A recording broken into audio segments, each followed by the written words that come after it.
Hey guys, how's it going? Today I decided to talk to you all about my second favorite Halo game, ODST. This game has so much treasure within that it'll take a moment to describe. So grab a snack and let's get to it.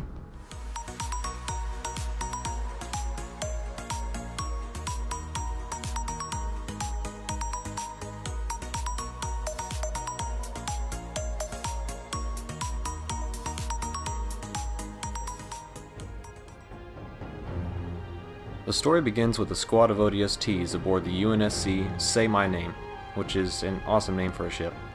They're planning an assault on the Covenant cruiser that Regret brought to Earth in Halo 2. As they depart though, Oni operative Dare changes their directory, confusing the ODSTs as the ship jumps into slipspace, followed by John in the Amber Clad. As this happens, the ODST Mickey's drop pod crashes into yours, sending you spiraling to the ground. In this story, you are the Rookie, a skilled and silent ODST. This is how you begin, after being knocked out for 6 hours.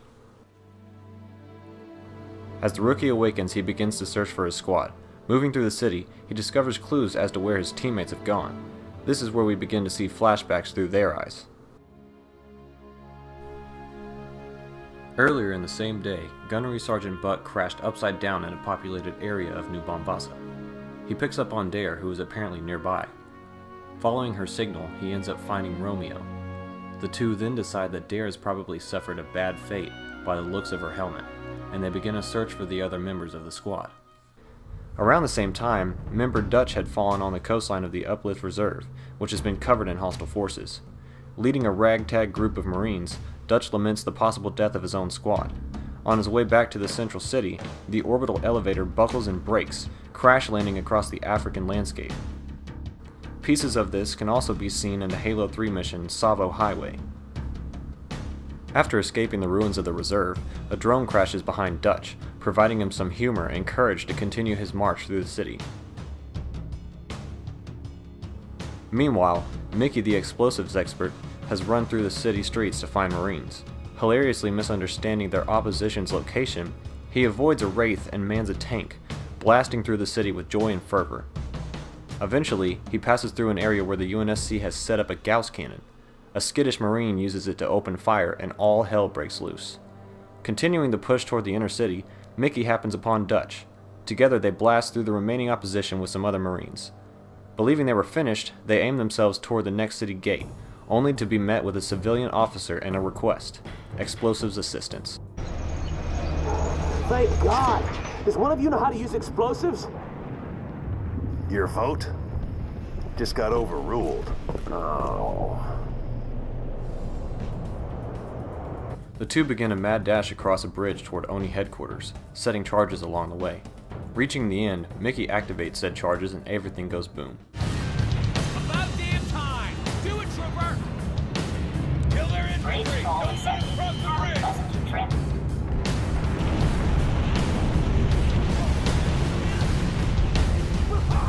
Yeah! That's the way! The troopers pushed up the hill and were eventually forced back into the headquarters. The plan to protect the building has now been ironically reversed. It must be destroyed, as the Covenant cannot get the information stored within. Moving through waves of brutes, the two manage to board an NMPD Pelican and escape. Buck tries their comms and is successful. They plan to all reconnect at NMPD headquarters, but Dutch and Mickey are shot down. Fighting their way through the station, Buck and Romeo eventually cross a super sketchy support beam and reach the other duo. Only the pilot was lost. The squad and remaining police forces fend off aerial attacks and drop squads, and what happens to be my favorite battle segment of the game. Oh, and the music is badass.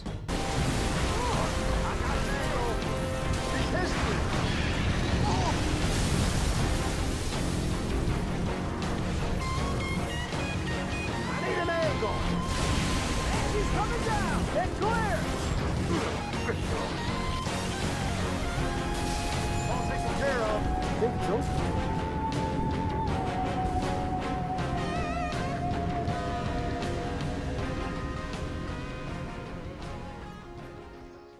The squad manages to crush the opposition until a brute chieftain drops from a phantom, killing the only remaining police officer and critically wounding Romeo, tossing his sniper off into the smoke of the city, landing on a telephone pole for the Rookie to find.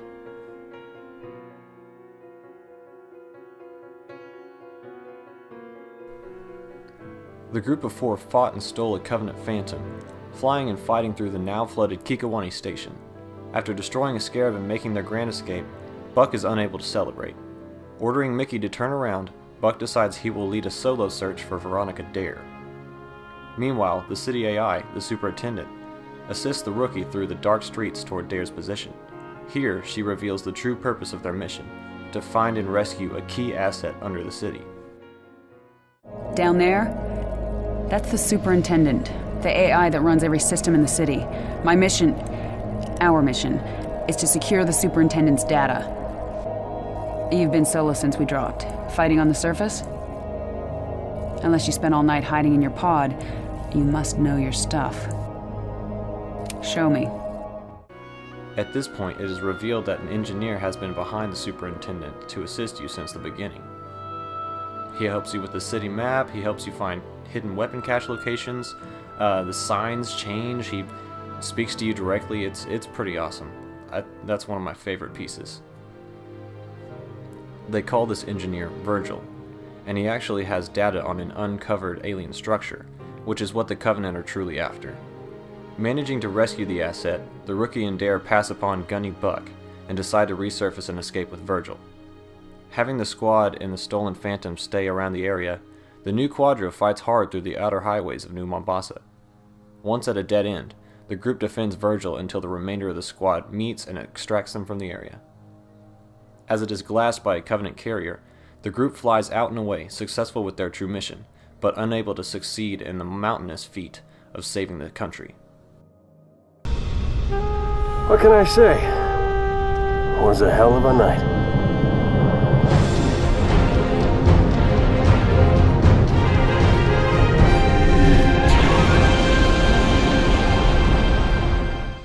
As the story ends, and on Legendary only, the Covenant's excavation beams have successfully uncovered the alien structure. It is in fact the portal to the Ark. This sets the stage for Halo 3, providing the answer as to how the Covenant knew its location on the planet.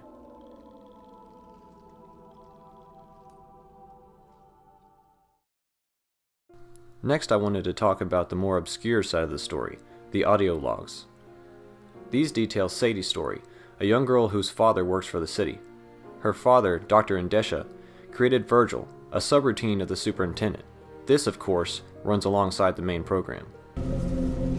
Hello, traveler. Mombasa welcomes you. Anxious? Stressed? Please remain calm. Control circuits now open. With pride. Either way, the Virgil program monitors Sadie while her father is away, protecting her from danger. It attempts to stop her from leaving the city. Then the Covenant show up. Eventually, a police car comes to pick her up and save her, or so she thought. The commissioner in the car was actually trying to use the situation of the city as a means to abduct and abuse Sadie. Upon hearing this, the driver kicks the commissioner out and knocks him to the ground. Once that is done, the driver suggests they leave, but Sadie needs to stay, so he lets her.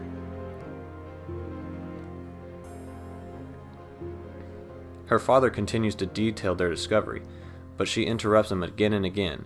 After finding an 800-pound man giving away food, she is flabbergasted. The man knows he will perish due to his inability to flee. For this reason, he gives away free food to people in the area. After some trying to get him to come with her to escape, she accepts that he can't escape, and he understands that. So she accepts 2 kebabs from him. That's how that part ends. Eventually, Sadie reaches an ATM, where she hopes to contact her father again through the subsystem. She is attacked by a looter with a shotgun. Blasting the machine, the looter focuses on money. Sadie runs to hide in a trash can while the woman is attacked by brutes who crush her with the ATM machine and finish her with spikers.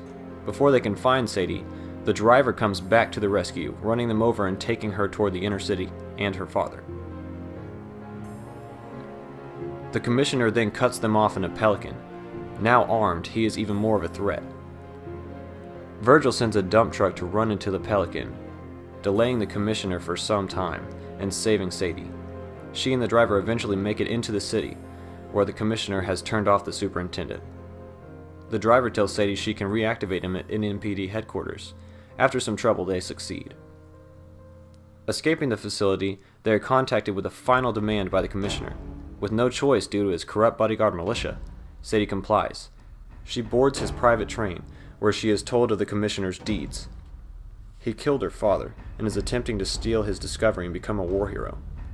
Virgil opens the doors of the train, where she escapes, and angry civilians tear the Commissioner apart. Sadie pleads to stay, but Virgil, now known to be an engineer, uses pre-recorded dialogue to let her know he is proud of her, and she must escape. Finally agreeing with Virgil, she leaves the city alone. Do not exit, please. Sadie, stop! We are getting on that train and getting the hell out of town. That creature helped Virgil. It helped you and me. It helped all of us. Sadie. Dad knew how important it was. That's what he died for. I'm willing to die too. Let me go, Mike.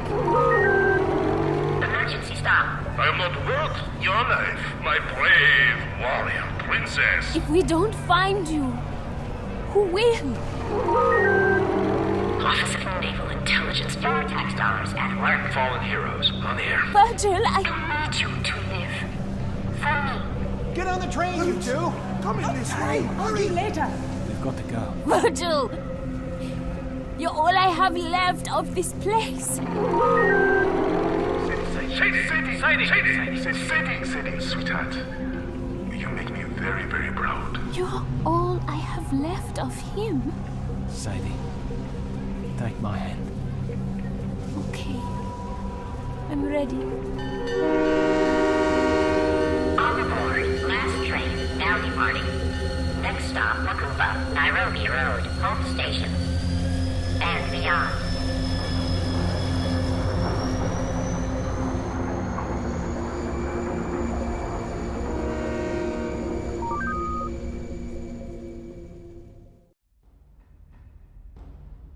Now I'd like to discuss the music, and oh man, did Marty O'Donnell and Michael Salvatore do an amazing job. I actually asked him on Reddit one time what his favorite soundtracks to work on were, and he said ODST was one of them, the other one being Halo Combat Evolved. Anyway, the music always fits the situation perfectly. Sad tones like Neon Night and Deference to Darkness play at key intervals. The music is only strengthened by its use in heavy scenes, such as the rooftop of NMPD HQ, which again, super badass. Most tones surround the rookie's theme of loneliness and mortality. This is also strengthened by his need of med packs, etc. Let's jump for a second to the level design. It's perfect. All the unique locations, weapons, destroyed cars, walls, etc. Even the graffiti is perfect. And using the visor makes the city come alive even more. Finding those clues strung about was a fantastic shift from the constant gun show that is John's usual campaign. This game gears more toward a stealthy playstyle, equipping you with the silenced M6S Automag and silenced SMG. Awesome stuff. Also, you can find hidden caches full of cool stuff by following Sadie's story.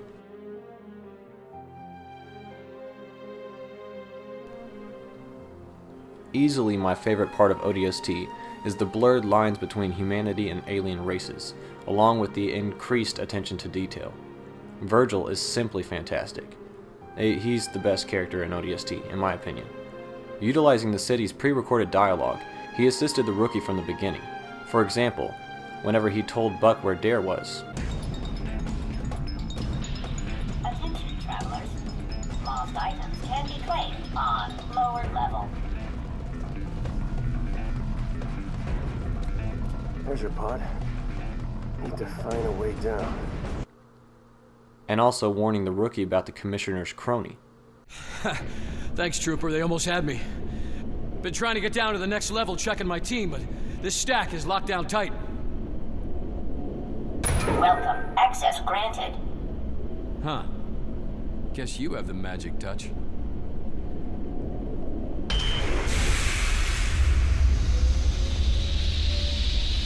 Buggers! Look out! We got a bug problem.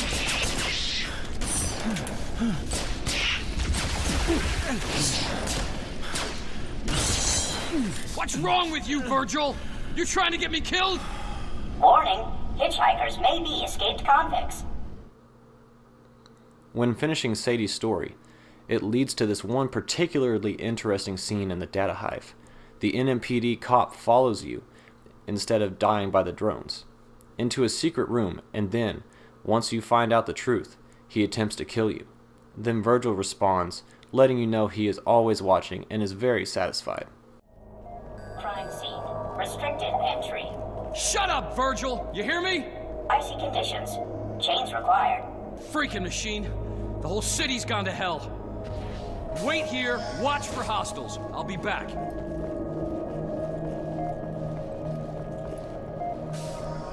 What are you, stupid? I told you to stay outside. Step away from there. This ain't none of your business. Kinsler gave me real specific instructions. Make sure the doc's dead, and make double sure no one knows about it. Caution, traveler, caution. Sorry, friend. You know way too much. Crime doesn't pay. Good citizens do their part.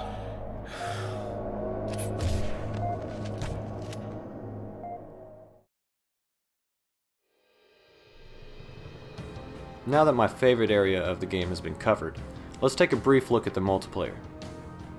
ODST was the first Halo game to introduce Firefight. In its original fashion, it is a truly challenging horde mode. This game type pits you against waves of enemies that become stronger and stronger as the match progresses. This spawned many achievements, including the infamous Endure, which I will never, ever do again. But hey, at least I can rock my recon. On to Halo 3, ODST was released with the Mythic Disc, which contained all the DLC maps for Halo 3, save for the ones found on the Marketplace. Man, it's been a while since it was called the Marketplace. Anyway, these came with hidden skulls across the new maps, such as Assembly, Heretic, Longshore, etc. Super fun, super good times. Overall, ODST has to be one of my favorite games of all time. It delivers its story in a way that no book can possibly attempt. Apart from its center around the ODSTs and Alpha 9, Darren, Virgil, Sadie, and the city of New Mombasa, it truly gives you a sense of loneliness and mortality. Were it not for the Rookie, things would be vastly different. Following the events of ODST, the Rookie would sadly perish as the remainder of Alpha 9 continued to fight, losing Mickey to the insurrectionist Sweet Talkers, and losing Buck to his Spartan enlistment. As for Dare, she and Buck are still very much a thing, as is evidenced on his Halo 5 armor. Dutch and Romeo are still in duty ODSTs. I hope you enjoyed the video, guys. This game connects in major ways to my favorite Halo title. And if you liked the video and would like to see one on my overall favorite, just let me know in the comments. Thanks for watching, guys. This is Onyx signing out.